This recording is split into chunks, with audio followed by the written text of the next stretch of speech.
Bem-vindos a mais um episódio do Nas Ondas do Saber, projeto de extensão da Universidade Federal Rural de Pernambuco. Eu sou Matheus Torres. E eu, Denise Vilaça. Somos licenciandos em Letras. Em nossa equipe temos ainda a professora doutora Thaís Ludmila e a técnica administrativa Roberta Duarte.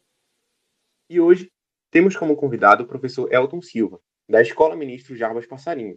O podcast de hoje vai ser da área de Humanas, e o assunto será Emily Durkheim. Olá a todas e a todos. Durkheim é um pensador francês que vai viver ali entre a segunda metade do século XIX e o começo do século XX. E ele é uma figura importante para que a sociologia se firme como ciência acadêmica, né, como área do saber reconhecida como ciência, tanto pelas outras ciências, né, humanas, naturais, etc., quanto por ela mesma. Né? Então vai ter uma série de movimentações intelectuais, institucionais que Durkheim vai fazer para afirmar a sociologia como uma ciência. A gente fala um pouco sobre como é que ele vai fazer isso e depois a gente explica alguns conceitos básicos que são bem conhecidos do Durkheim, etc. Né? Durkheim concorda com essa perspectiva positivista de que você tem leis na sociedade para você, que você pode compreender essas leis e elas vão ajudar você a entender como é que a sociedade funciona. Então, a perspectiva que tinha na época, no século XIX, para as ciências naturais é a mesma que vai ter para as ciências sociais, na perspectiva de Durkheim. Ele pega o mesmo método, que é você observar uma coisa e tentar entender. E ele acredita que, dessa forma, conseguiria descobrir as leis que regem os movimentos da sociedade. E a partir daí você não só entender, mas interferir nos fenômenos sociais, etc. E ele vai dizer, ora, os economistas descobriram que existem leis gerais na sociedade, né? Isso tudo na perspectiva do século XIX. Ele vai dizer só que a contribuição que a sociologia pode dar é demonstrar que para você compreender a sociedade, você não parte da análise do indivíduo, você parte da análise da sociedade. Então, para Durkheim, não é os indivíduos que têm um peso na formação, na transformação e manutenção da sociedade. Para Durkheim, o que tem um peso é a própria sociedade sobre os indivíduos.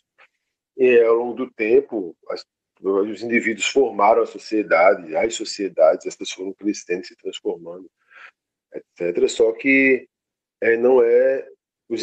vai-se criando tradições, regras, instituições que fazem com que essa sociedade, de certa forma, se torne maior do que o indivíduo. Isso na perspectiva de Durkheim. Tá? Então, ele vai dizer que os indivíduos passam, mas a sociedade fica. Você vai nascer na sociedade, recebe a influência dela, cresce, vive de acordo com a regra dela, morre, outras pessoas chegam, vão participar dela, e assim sucessivamente. Então, os indivíduos passam, mas a sociedade fica. Tá bom?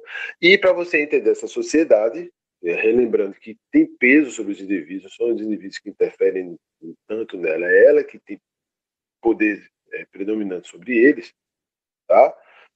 Porque ela é muito mais do que o conjunto de pessoas. Para você entender essa sociedade, você tem que ter a sociologia. E para a sociologia ser firme, ela tem que ter um método de investigação que precisa ser confiável. Então, o método de sociologia que ele vai propor vai dividir em 4 partes. Na obra dele, As Regras do Método Sociológico, ele vai explicar que você tem um objeto de estudo, algo que vai ser estudado, a observação desse objeto, para você entender como é que funciona, a classificação desse objeto, dizer a que grupo de informações, sabe, de pertence, etc. Quais são suas características e por aí vai. E a explicação dos fenômenos sociais. Então você vai fazer toda uma movimentação apoiada para fazer a sua pesquisa sociológica de determinado elemento da sociedade apoiado nisso. Essa é a metodologia, a divisão da metodologia proposta por ele para desenvolver a pesquisa, para compreender, né, os fenômenos sociais. O objeto de estudo, por sua vez, da sociologia vai ser o objeto social. Então, o fato social, perdão. O fato social provavelmente é o conceito mais conhecido de Weber, o fato de Durkheim. O fato social é um recorte da sociedade, é algo que é imposto a nós, tá certo? Você tem vários fatos sociais na sociedade e eles são impostos a nós, são maneiras de jeito, agir e pensar impostas a cada um de nós. Então, para ser um fato social, que é um objeto de estudo da sociologia, segundo Durkheim, você tem 3 elementos, tem 3 características básicas aí. Ele é geral, exterior e coercitivo. Ele é geral, porque o fato social vai estar em todos os lugares.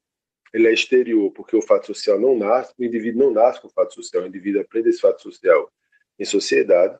E ele é coercitivo, porque ele, se você não segue ele, você sofre algum tipo de crítica, de exposição, de punição, etc. Tá? A gente pode pegar um exemplo bem simples, que é o da higiene pessoal. A higiene pessoal vai estar em todos os lugares, a sociedade cobra que todas as pessoas, em algum nível, mantenham a sua higiene pessoal. Ela é exterior a gente, né? A gente não nasce com essa intenção de tomar banho todos os dias, escovar os dentes sempre que a gente se alimenta, mas a gente aprende a fazer isso. Então ela é exterior, a higiene pessoal é exterior a você. E ela é coercitiva porque você vai sofrer punição das pessoas, apontamentos, críticas, etc. Se você parar de tomar banho e escovar os dentes.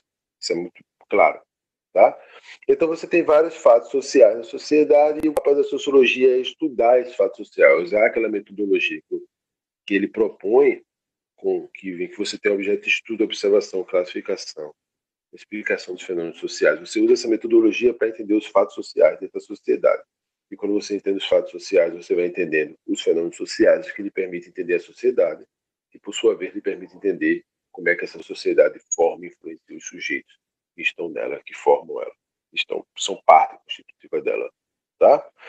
Então, o fato social deve ser observado como uma coisa, você vai olhar para ele é uma coisa, você entende como é que ele funciona, etc. Você deve isolar ele, do mesmo jeito que as ciências naturais isolam o seu objeto de pesquisa, você também deve isolar ele para tentar entender uma perspectiva positivista, repito, do século XIX. A sociologia não tem essa mentalidade hoje em dia. O fato social ele pode ser normal ou patológico. Ele é normal quando ele é o que acontece de forma comum e que traz contribuições positivas para a sociedade. Ele é patológico quando ele é uma exceção que traz consequências ruins. Ele tem que ser explicado em sua função social, qual a causa dele, qual a função dele, como é que o objeto, o fato social acontece e como é que ele interfere nos fenômenos sociais, na sociedade como um todo. Veio de onde essa função, veio de onde e qual a função, tá? E dentro desse conjunto, a gente pode dizer que Durkheim desenvolve uma sociologia que vai ser chamada de sociologia funcionalista, que busca entender a função dos fenômenos sociais dentro da sociedade, busca entender as consequências positivas dos fenômenos sociais para o conjunto da sociedade. Então, está empenhado essa entender a função que objetos sociais, que fatos sociais e fenômenos sociais vão ter na sociedade da gente. Para a modernidade, que é um período que a gente conta na sociologia ali de meados do século XVIII, 1750, depois do Iluminismo, por ali, até final do século XX, que para Durkheim, modernidade que ele analisa só da segunda metade do século XIX, claro, né, no começo do século XX, que é o período que ele viveu. Mas para esse período que a gente denomina modernidade, ele identifica que você vai ter mudanças sociais bruscas, você deixa de ter pequenas sociedades, pequenos grupos, sociedades tribais, pequenas aldeias e tal. Pequenas aglomeradas complexas, turbulentas, cheias de problemas e questões que não existiam antes, né? E ele vai dizer, olha, o que você vai ter uma sociedade com indivíduos mais livres, mas com exceção você tem menos coesão social. Coesão é o que mantém a unidade da sociedade. Então ele vai dizer o que é a coesão, o que é que faz com que a sociedade continue existindo, com os indivíduos se articulando entre si, de forma diversa no seu cotidiano ao longo do tempo. O que faz essa articulação é a solidariedade social. E essa solidariedade social, esse conceito de solidariedade social, Durkheim vai dividir em dois tipos. A solidariedade mecânica e a solidariedade orgânica. A solidariedade mecânica você vai ter para grandes sociedades, para pequenas sociedades, né, que ele vai chamar de sociedades, então, pequenos grupos, uma comunidade que tivesse 1.000, 2.000 pessoas. E o que conta na solidariedade mecânica dessa pequena sociedade, o que faz ela acontecer é a consciência coletiva. Todos têm uma consciência coletiva. Tá certo?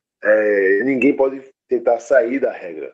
Ninguém pode ter liberdades individuais, tal, porque todo mundo tem que seguir essa consciência coletiva. Qualquer indivíduo que tente sair dela ameaça a unidade do grupo. Então ele é rigorosamente punido. Já nas sociedades grandes, complexas, nas grandes cidades, os grandes aglomerados humanos, você vai ter a solidariedade orgânica, em que o indivíduo tem uma liberdade maior, uma possibilidade de ação maior, que ele não tem nas sociedades tribais, mas em compensação ele sofre, essa sociedade vai ter menos coesão social. Então, o preço da liberdade que os indivíduos vão ter a mais numa grande sociedade é o risco oferecido por uma menor coesão social. Tá certo? Se o que marca a solidariedade mecânica é a consciência coletiva, o que marca a solidariedade orgânica é a divisão do trabalho. Essa divisão do trabalho na sociedade de solidariedade orgânica vai ter uma grande diversificação de funções e os indivíduos se veem presos à sociedade de uma forma em que uns dependem dos trabalhos uns dos outros, das tarefas executadas uns pelos outros. Isso cria valores morais, mas uma série de conexões entre os sujeitos que permitem que aquela grande sociedade continue existindo. Tá certo? Um último conceito é o de anomia. Quando você tem uma crise em sociedade, cada vez que a sociedade passa por uma desorganização, por questões econômicas, políticas, de violência, ou qualquer outra que seja, e as normas que mantêm essa solidariedade, quando essas normas são temporariamente quebradas, essa crise é uma anomia. Esse anomia vem esse A é de negação, e esse anomia é de norma. Então, quando você tem a não norma em sociedade, você tem uma sociedade em crise, você tem uma sociedade no estado de anomia, né? Um momento anômico, tá? Então, nós vimos aqui os conceitos, a importância que Durkheim vai dar para a sociologia se firmar como ciência, os conceitos de fato social, solidariedade mecânica e orgânica e anomia. E Durkheim, assim como os outros pensadores, Weber, Marx e Auguste Comte, apesar de estar no século XIX, ajudam a entender a formação da sociologia, é uma ciência que se empenha dessa sociedade que se formou principalmente na modernidade, nos últimos 200, da modernidade para cá, do século XIX para cá. Então, entender esses clássicos da sociologia e entender melhor a forma de pensar dela, que, por sua vez, estimula a gente a pensar como é que existe, funciona e se desenvolve a sociedade que envolve a gente. Muito obrigado. Agradecemos ao professor Elton pela parceria e a você, nosso ouvinte, por estar conosco. Você pode nos acompanhar pelo YouTube e Spotify. E nos siga no Instagram, @ondas.saber. Até o próximo episódio.